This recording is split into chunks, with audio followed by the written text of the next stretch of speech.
Kemarin kita sudah bahas bahwasanya syahadat, keyakinan di dalam hati akan tiada Tuhan selain Allah dan Nabi Muhammad adalah Rasul utusan Allah, merupakan tiket yang akan mengantarkan kita ke surga. Yang mana intisari daripada syahadat adalah keyakinan di dalam hati. Keyakinan tersebutlah yang nantinya akan memasukkan kita ke dalam surga, bukan ucapannya, ucapannya, tapi keyakinannya dalam hati. Dalilnya mana? Dalilnya di surat Al-Hujurat. Di surat Al-Hujurat itu ada orang-orang munafik. Ada orang-orang yang munafik. Siapa itu orang munafik? Orang yang di lisannya berbeda dari apa yang di hatinya, yang diucapkan berbeda dari yang ada dalam hatinya. Nah, orang munafik ini mengatakan, qalatil a'rabu amanna. Orang-orang Arab yang munafik itu, yang ketika itu mengaku sebagai pengikut Nabi Shallallahu Alaihi Wasallam, mengatakan amanna, kami telah beriman. Akan tetapi oleh Allah keimanan mereka dibantah. Oleh Allah keimanan mereka dibantah. Kullam tu'minu, katakanlah wahai Muhammad bahwasanya orang-orang yang tadi mendeklarasikan dirinya sebagai orang beriman, sesungguhnya mereka belum beriman. Kullam tu'minu, katakanlah bahwasanya mereka belum beriman. Walakin qulu aslamna, akan tetapi katakan bahwasanya mereka baru saja berislam. Jadi hanya Islam belum beriman. Hanya Islam belum beriman.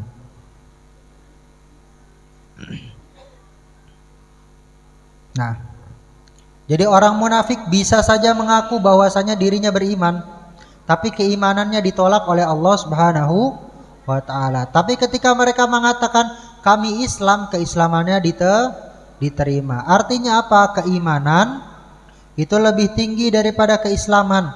Keimanan itu ada di dalam hati. Keimanan ada di dalam hati. Adapun keislaman itu nampak luarnya. Ketika itu orang munafik ikut sholat sama Nabi Shallallahu Alaihi Wasallam, bayar zakat, Ramadan puasa, tapi dalam hatinya memusuhi Nabi Shallallahu Alaihi Wasallam, mengincar waktu di mana ia bisa untuk membunuh Nabi Shallallahu Alaihi Wasallam, menunggu waktu di mana Nabi Shallallahu Alaihi Wasallam dan para sahabatnya dalam keadaan lemah sehingga bisa mengusir dan mengalahkan Nabi Shallallahu Alaihi Wasallam. Makanya mereka itu ketika berperang ikut berperang bersama Nabi. Orang-orang munafik ikut perang bersama Nabi, tapi ikutnya mereka dalam perang tidak membantu, tidak menguatkan pasukan Islam, tapi bertugas untuk memporak-porandakan. Jadi dipanas-panasin. Kita mah perang ngapain sih, nyari apa? Udah kita mah ikut aja. Kita nggak usah kasih 100% ketika perang. Yang penting mah kita ikut perang dan kita pulang dengan selamat. Orang munafik seperti itu, mengompor-ngompori orang muslimin untuk berperangnya biasa aja, berperang asal selamat. Dan mereka pede sekali. Ketika di halayak ramai, mereka mengatakan bahwasanya kami beriman, kamilah orang yang paling beriman. Jadi ketika di halayak ramai, mereka mengatakan kami beriman, tapi ketika mereka bersama teman-teman mereka sendiri, kalangan-kalangan munafik yang lain, apa yang dibahas? Cara bagaimana mengalahkan Rasulullah. Itu orang munafik. Makanya kalau di surat Al-Munafiqun gimana? Idza ja'akal munafiquna qalu nashhadu innaka la Rasulullah. Kalau orang munafik datang kepadamu wahai Muhammad dan berkata nasyhadu innaka la Rasulullah, kami bersaksi, kami meyakini bahwasanya engkau adalah Rasul utusan Allah. Apa yang harus dijawab? Wallahu yashhadu innal munafiqina lakadzibun. Allah bersaksi bahwasanya orang munafik itu mereka berbohong. Apa yang mereka ucapkan, apa yang keluar dari lisan mereka tidak sesuai dengan apa yang di hati dan keyakinan mereka. Makanya orang munafik ini sebenarnya lebih bahaya daripada orang kafir. Lebih bahaya dari orang kafir. Orang kafir itu memusuhi Nabi secara terang-terangan. Memusuhi Nabi secara terang-terangan. Tapi orang munafik itu enggak memusuhi Nabi secara terang-terangan. Jadi serigala berbulu domba, musuh dalam selimut. Jadi seolah-olah teman, tapi ketika ada kesempatan nusuk. Ketika ada kesempatan berpaling. Itu banyak sekali kejadiannya. Kejadian perang Ahzab, di mana orang munafik kemudian bersekongkol dengan kafir Quraisy untuk membukakan celah kota Madinah. Membukakan celah kota Madinah. Makanya kemudian Allah katakan, Allah berikan balasan nanti di akhirat orang munafik itu lebih parah dibandingkan orang kafir. Innal munafiqina fid darkil asfali minan nar. Sungguhnya orang munafik mendapatkan tempat yang paling bawah di neraka. Yang paling bawah di neraka. Karena kerusakan yang ditimbulkan oleh mereka sangat besar sekali. Sangat besar sekali. Bahkan mereka itu di zaman Nabi SAW bikin masjid tandingan. Bikin masjid tandingan. Namanya Masjid Diror. Masjid Diror. Masjid Diror. D-H-I-R-O-R. D-H-I-R-O-R. Kalau bahasa Arabnya diror. Diror. Masjid yang dibangun oleh orang munafik. Fungsinya apa? Fungsinya untuk memecah belah kaum muslimin, untuk melancarkan dakwah mereka. Jadi orang munafik itu bangun masjid, orang munafik itu sholat, orang munafik itu bayar zakat. Tapi tujuannya apa? Tujuannya untuk mengalahkan Rasulullah Sallallahu Alaihi Wasallam. Buat masjid, masjidnya namanya Masjid Diror. Kemudian Allah Subhanahu Wa Taala perintahkan kepada Nabi untuk menghancurkan masjid tersebut. Untuk menghancurkan masjid tersebut. Dah.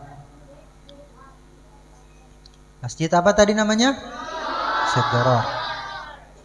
Kemudian itu tadi masalah syahadat. Nah, syahadat ini karena dasarnya keyakinan dalam hati, perlu pembuktian, perlu aksi, aksi. Kalau kamu lapar, kira-kira apa yang harus dilakuin? Makan. Begitu juga ketika kita beriman, kita meyakini bahwasanya Allah adalah Tuhan kita, Nabi Muhammad adalah Rasul yang Allah utus, maka kita akan bereaksi. Aksi daripada keimanan kita apa? Melakukan syariat, melakukan perintah Allah dan Rasulnya. Berupa yang pertama apa? Salat. Yang pertama apa? Salat.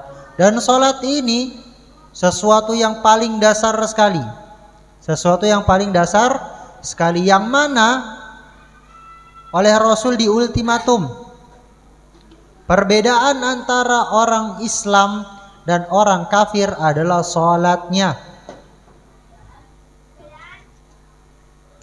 Al-farqu bainal muslim wal kafir tarikus shalah. Perbedaan antara orang Islam dan orang kafir adalah salat. Orang kafir makan sama kita enggak? Napas enggak? Kerja enggak? Belajar enggak? Terus apa bedanya? Sholat. Bedanya adalah sholat. Makanya kemudian sholat ini menjadi sesuatu yang sangat penting hingga Nabi Shallallahu Alaihi Wasallam katakan as-sholatu imaduddin. Sholat itu merupakan tiang agama. Tiang agama. Faman aqamaha faqad aqamad-din, waman hadamaha faqad waman tarakaha faqad hadamad-din. Salat itu merupakan tiang agama. Barang siapa yang melaksanakan salat, maka sungguh ia telah mendirikan agamanya. Dan barang siapa yang meninggalkan salat, maka sungguh ia telah menghancurkan agamanya. Bapak pengen nanya, ini musola kira-kira bisa tangguh seperti ini, bisa sampai ada lantai 2 diinjak-injak, gak roboh, kira-kira apa yang membuat dia kuat? Karena ada tiang penyangganya. Kalau tiangnya dicopot, hancur gak? Rubuh gak? Begitu juga dengan agama kita. Yang menyangga agama kita, yang menjadi tiang agama kita adalah sholat. Adalah sholat. Maka pertanyakan sholat kita. Kalau sholat kita bagus, sholat kita khusyuk, sholat kita nggak bercanda, sholat kita fokus, maka sungguh tiang agama kita bagus, tiang agama kita kokoh, agama kita kuat dan tidak gampang roboh. Tapi kalau kita sholatnya jarang-jarang, sholatnya sambil bercanda, sholatnya nggak khusyuk, sholatnya tengok kanan tengok kiri, sholatnya berisik terus, itu kayak orang punya rumah ada tiangnya tapi tiangnya keropos, tinggal nunggu waktu sampai tiangnya hancur sehingga bangunannya juga runtuh. Nah, sholat ini ada aturan dan tata caranya. Ada aturan dan tata caranya yang harus dipenuhi. Ada yang namanya syarat sah sholat, ada yang namanya rukun sholat. Syarat sah sholat, ada yang namanya rukun sholat. Apa yang membedakan antara syarat dan rukun? Apa perbedaan antara syarat dan rukun? Syarat dan rukun. Udah belajar kan fikih? Syarat sah sholat, rukun sholat. Apa bedanya syarat dengan rukun? Syarat emang gak harus? Beda antara syarat dan rukun. Ya, syarat itu sesuatu yang harus dilakukan sebelum ibadah tersebut. Sebelum ibadah, sesuatu yang dilakukan sebelum ibadah, dia harus ada sebelum ibadah tersebut mulai. Sebelum ibadah tersebut mulai. Kalau sholat dimulai dengan takbiratul ihram, syarat ini harus dilakukan sebelum takbiratul ihram, harus dipenuhi. Apa aja syarat sah sholat? Yang pertama, suci dari hadas besar dan hadas kecil. Pertama, suci dari hadas besar dan hadas kecil. Yang kedua, pakaian dan tempat sholat suci dari najis. Pakaian dan tempat sholat suci dari najis. Yang ketiga, menutup aurat. Menutup aurat. Aurat laki-laki dari mana sampai mana? Dari pusar hingga lutut. Pusar hingga lutut. Jadi pusarnya nggak boleh kelihatan, lututnya juga nggak boleh kelihatan. Kalau aurat perempuan ketika sholat, seluruh tubuh kecuali telapak tangan dan wajah. Kecuali wajah dan telapak tangan. Itu dalam sholat. Itu dalam sholat. Kemudian pertama tadi apa? Suci dari hadas besar dan kecil. Yang kedua, pakaian dan tempat sholat suci dari apa bedanya hadas dengan najis? Apa bedanya antara hadas dengan najis?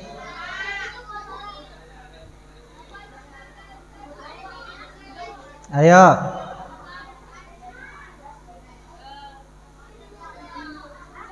Beda antara hadas dengan najis.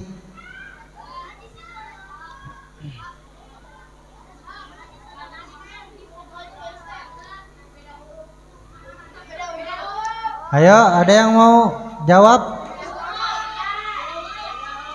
Insya Allah pembahasan hadas dengan najis akan kita bahas pada pertemuan yang akan datang. Wallahu a'lam bishawab.